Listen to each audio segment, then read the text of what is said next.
Hey mga kamig, dumating na yung inverter natin. No? So ito ay hybrid inverter. Yan, 4.2 kilowatt from YNH. At ito yung kanilang package. So wasak na. Nang dumating yan, bukas na siya. And sa Lazada ko pala na-order ito mga kamig. Yan. So yan, box muna natin. At tingnan natin kung anong tsura. No?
Yan.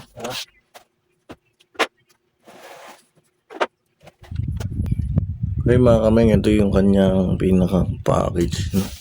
Ayan. YNH inverter. Ito ay 4.2 kilowatt. Ayan. Ang kilo niya ay 7.4 wide. Ayan. Tapos 24 volts system to. No? Tapos from Bulacan to. Yan. Warehouse ata nila sa Bulacan. No? Yan. At so buksan muna natin. Ito natin yung laman.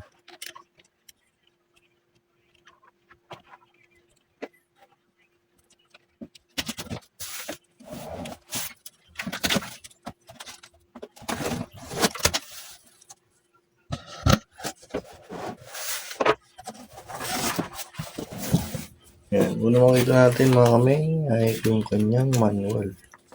Yan, 4.2 kilowatt. Tsaka po 6. Yan, manual. So, kung kita rin ito lang siya start.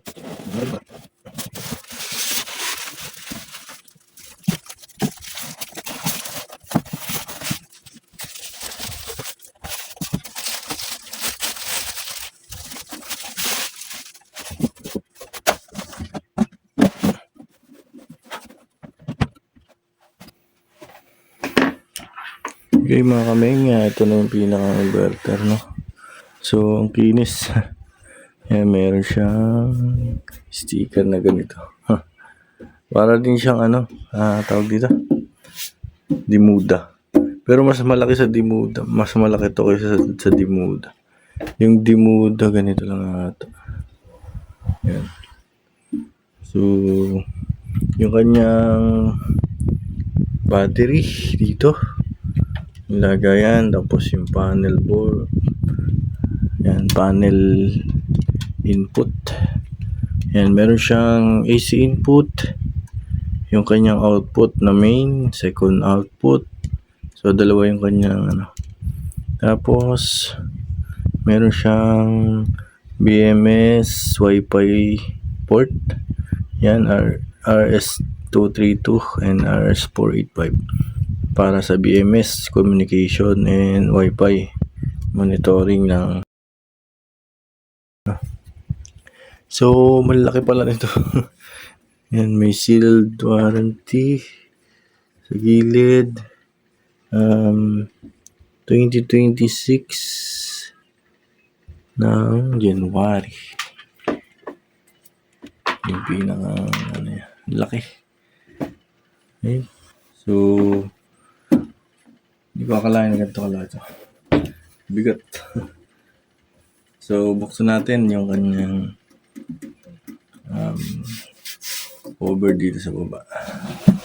So, kuha lang akong pambukas.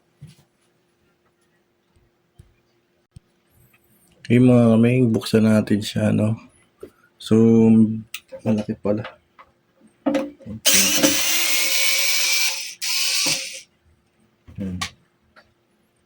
Meron ito yung may ano na breaker.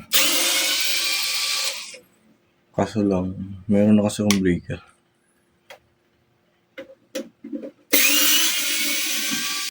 Ito YNH, yan, nakapal ng ano. So, laki ng capacitor. Yun. As panel board input, ito. So, malaki din. Maganda. Then, yung kanyang fan ay nandito. Yan.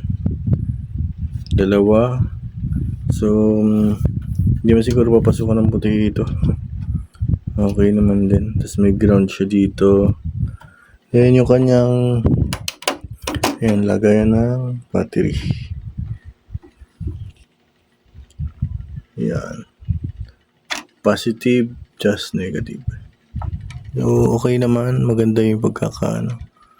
Nakahinang tapos may solid naman. Yan.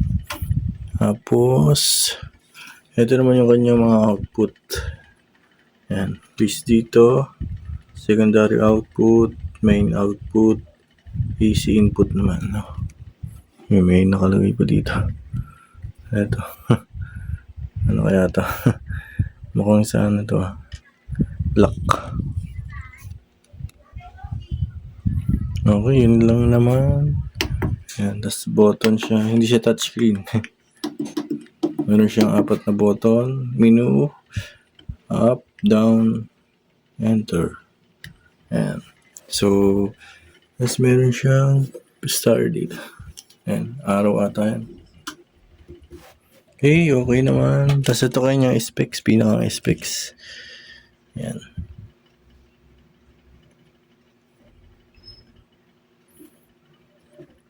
Yan, 4.2 kilowatt or watts. Yan.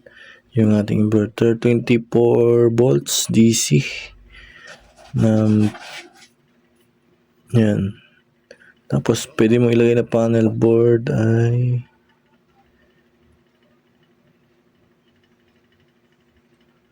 500 volts maximum.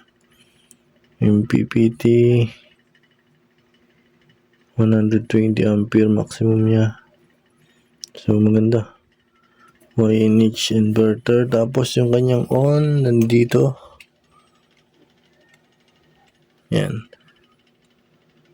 Do not connect the battery after the utility turn on. Yan. Bawal na i-connect. Okay. So, yun yung pinakaloob. Wala kasing flash. Lobat na yung phone ko. Ay, hindi natin may pakita. So, maganda naman. Pure sine wave na nga pala ito yung output nila. Okay, tapos ito yung kanyang cooling. Sa itaas ay wala. Plain lang. Okay.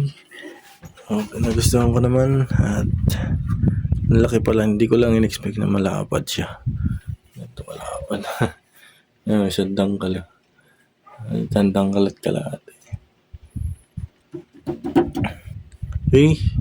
Yun lang. Siguro sa susunod na video ay tuturo ko sa inyo kung paano siya i-set up or anong kayang paganahin niya at ano mga load ko dito mga kaming. So, abangan nyo na lang yung video natin about po dito. At bago ka pa lang, please do subscribe and hit mo yung bell para updated po kayo pag nag-upload ako ng video about po dito mga kaming. Salamat po sa panonood. Hanggang dito na lang po. And thank you for watching and God bless.